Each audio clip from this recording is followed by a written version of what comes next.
In the previous video, I showed you how you can call a function written in JavaScript from a button on a web page.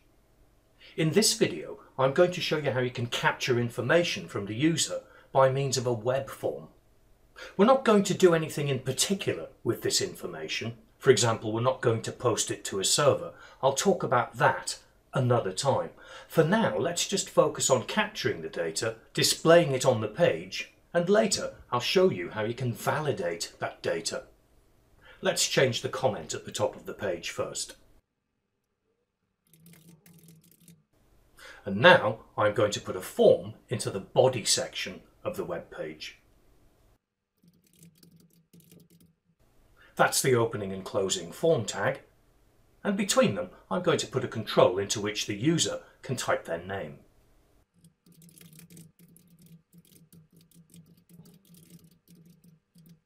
I've used the input control. The text which I've typed in front of it, enter your name, is nothing more than text. There's nothing special about that. Let's get rid of some of the stuff we don't need as well.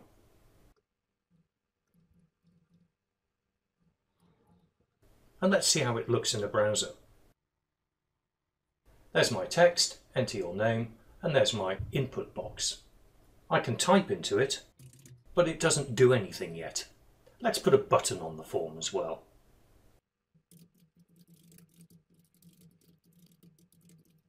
I've included a line break before the button. Well, I have a button, but it doesn't do anything. Now I'm going to write a function in the head section to capture the input that the user types in. I need a script block first.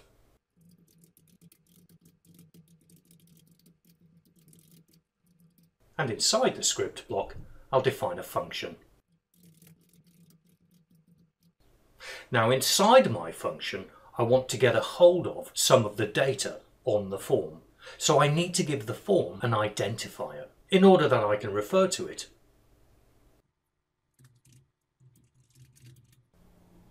So my form can now be referred to as my form.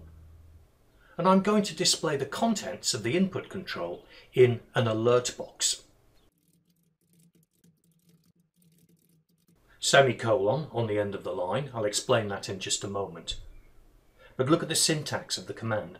I'm asking for the value property of the text box with the identifier your name. Within the form, my form, I'm actually asking for a member of the forms collection because I could have multiple forms on the same web page. The web page, of course, is the document.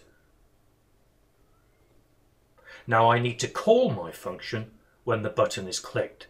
So I'm going to include another attribute inside my button. Right, let's see if it works. Refresh the page, type my name, and there's my alert message. That's working nicely so far.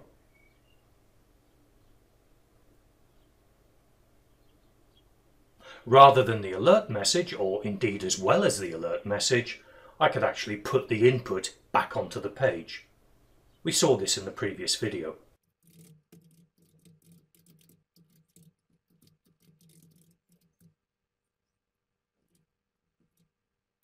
Okay, I've already got my empty paragraph tags down here, and they have an identifier. So all I'm doing now is setting the InnerHTML property of those paragraph tags to be equal to the input data.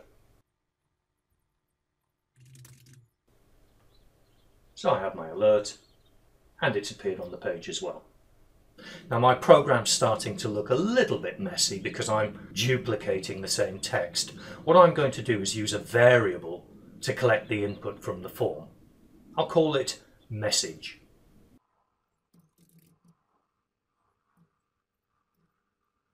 So I'm just assigning this value to the variable called message.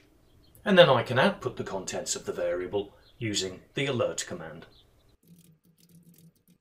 And indeed I can use the variable on the next line of code. So that should work as it did before. Quick test. It's very easy for errors to creep in.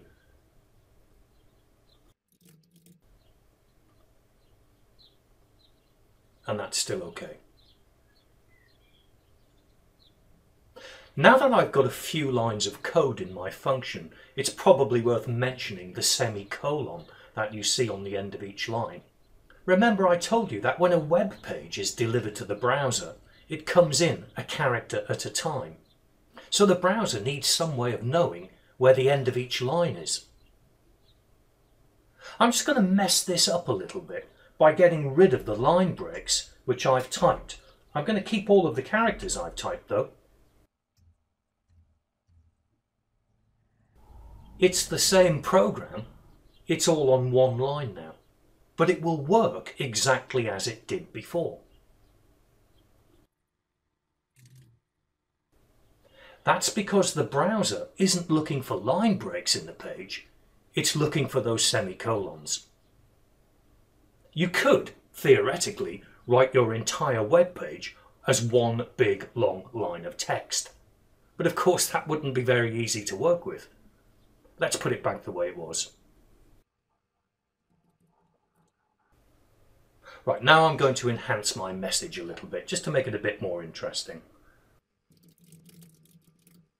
All I've done is concatenate some text in front of that message.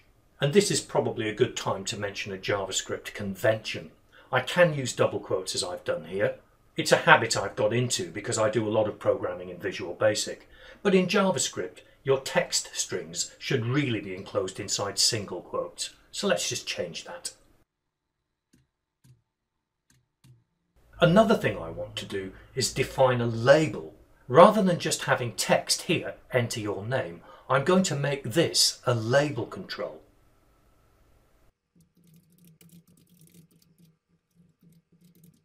Let's see what the effect is.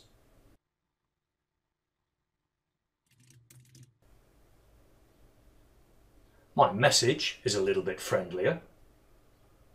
But what I want you to notice is if I click on the label, my cursor moves into the field associated with it. That makes the form a little bit easier to use.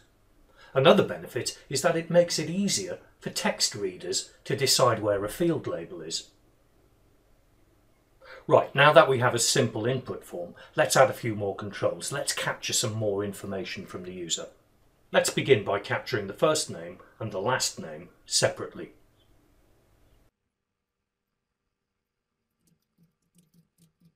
I'm also going to capture the age.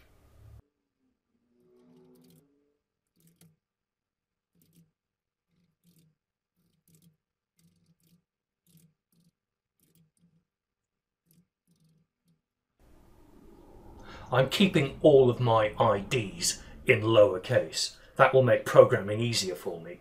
Remember, JavaScript is very case sensitive. And let's make sure each of these is on a separate line.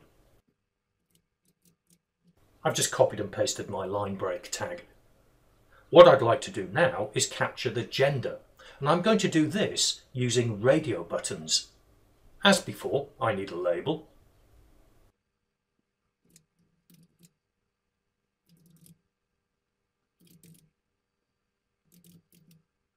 And I'm going to use an input control of type radio.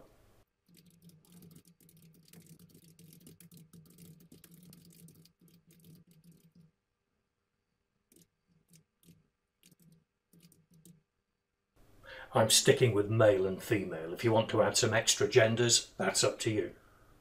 There's a few important attributes here.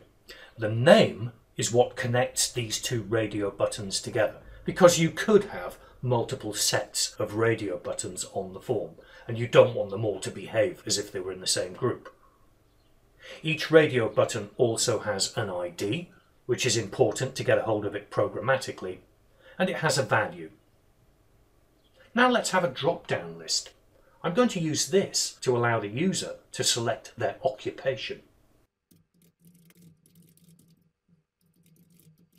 I'm using what's called the select control, and the select control has a number of options.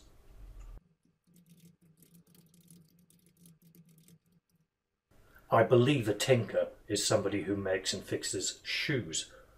We can do a bit of copying and pasting now.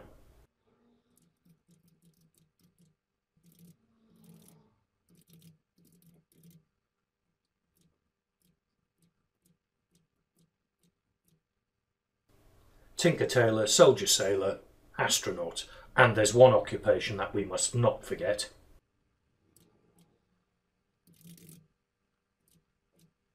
And perhaps another. Notice how I'm indenting my code now, just to make this a little bit more readable. Indentation is good practice. Perhaps I should indent everything inside my form tags. Let's have a quick look at this in a browser. Not too bad. Perhaps I should be putting each of these on a new paragraph. It's looking a little bit cluttered.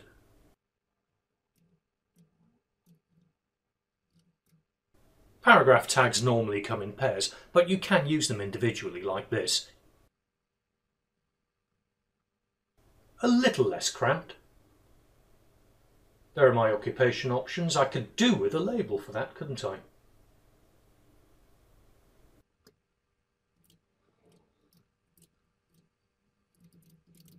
That's my label for the occupation control. Okay, I'm happy with that for now. Later, I think I'll put all of this into a table. Tables give you much more control over the layout of your form. But for now, let's write the code to capture this data.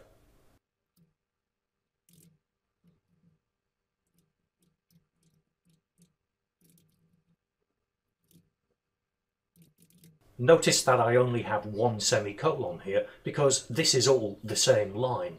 I've just broken it down so I can read it more easily. Notice also that I'm handling the select control in the same way as a text box. But the radio buttons need to be handled in a different way. I need to test them. So I'm going to use an if block.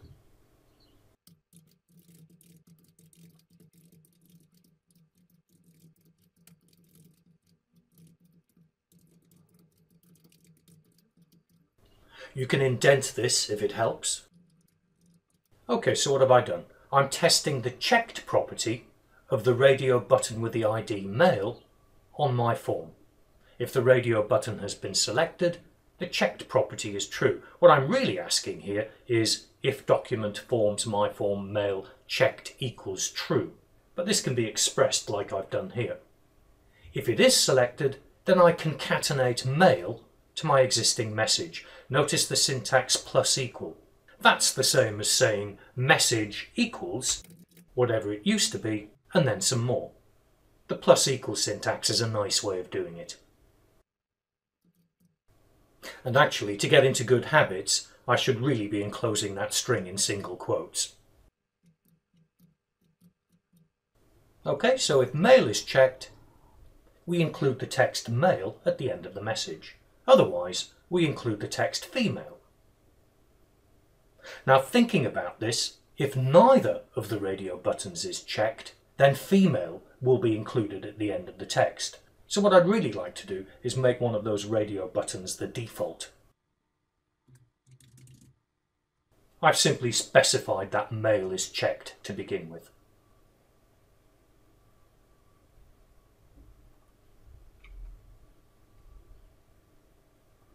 And hopefully I haven't made any mistakes. Let's see if this works. Save the page, refresh the page. You can see that male is now selected.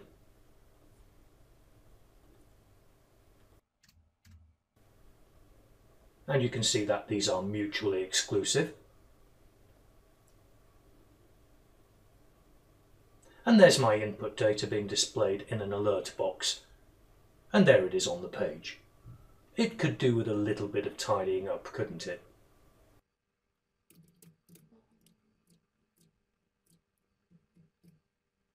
I've included some spaces at the end of each piece of data.